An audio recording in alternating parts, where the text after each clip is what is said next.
8, 7, 6, 5, 4, 3, 2, 1, 0.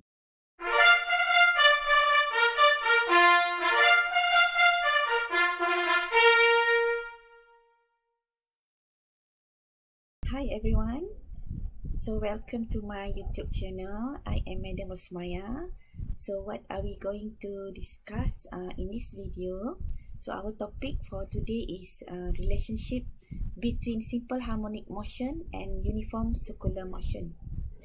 So refer to the circular motion here. Okay, let's say initially at time equals to 0, particle is at x. So this particle is at x, and then after a time t, okay, the angular displacement is given by angular velocity t. So this angular velocity times t. So the particle now at position P. So let's say the radius of the circle is r, and the angular displacement here theta. Okay, so now P is projected to Q, okay, at this point. So the distance O to Q is Y. So Y is the displacement from O to Q.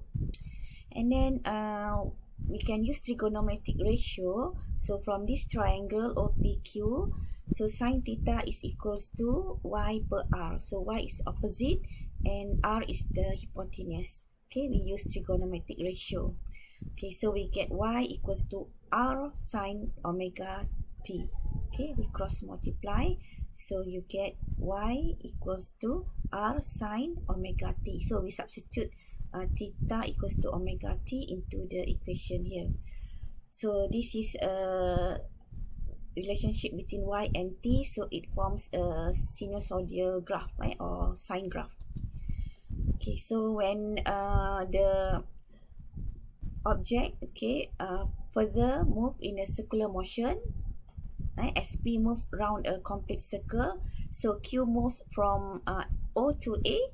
Okay, this Q moves from O to A, and then from A to B, and then back to O.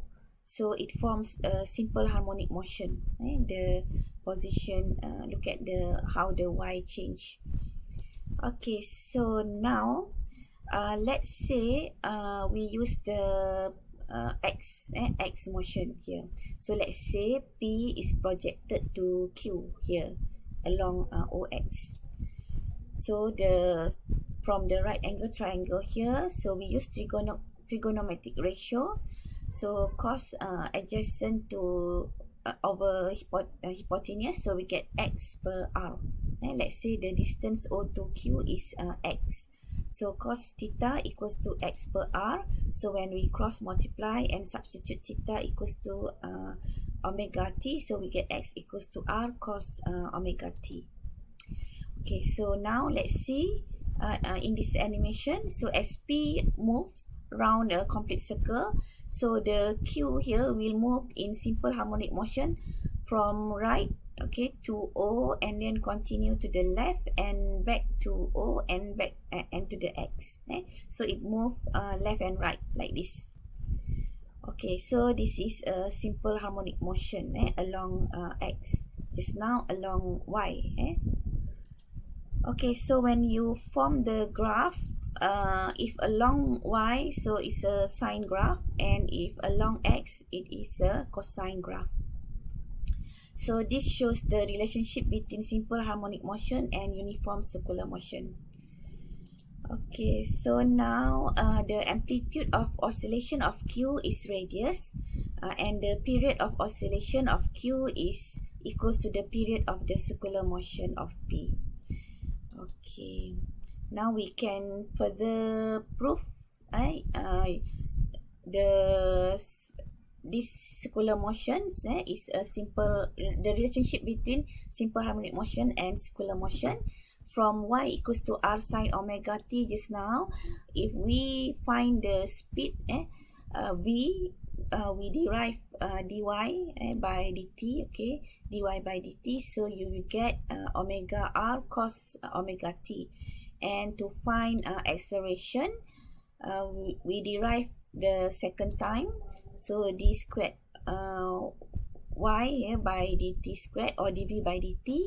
So we get negative omega squared r sine omega t. So we use differentiation rule and we substitute r sine omega t, okay, into here. So we get negative omega squared y. So this is a proof that y equals to r sine omega t is a simple harmonic motion. So this is the characteristic of simple harmonic motion where acceleration is equals to negative omega squared y. Okay, so we do the same for horizontal simple harmonic motion just now. So x equals to r cos omega t. So v is dx by dt. So we get negative omega r sine omega t using differentiation rule. And for acceleration is d squared x. Can got typing error here. This is supposed to be x. Okay, d squared x by dt squared. So we get negative omega squared r cos omega t, and substitute r cos omega t equals to x into here. So we get a equals to negative omega squared x. So we prove that the motion is a simple harmonic motion.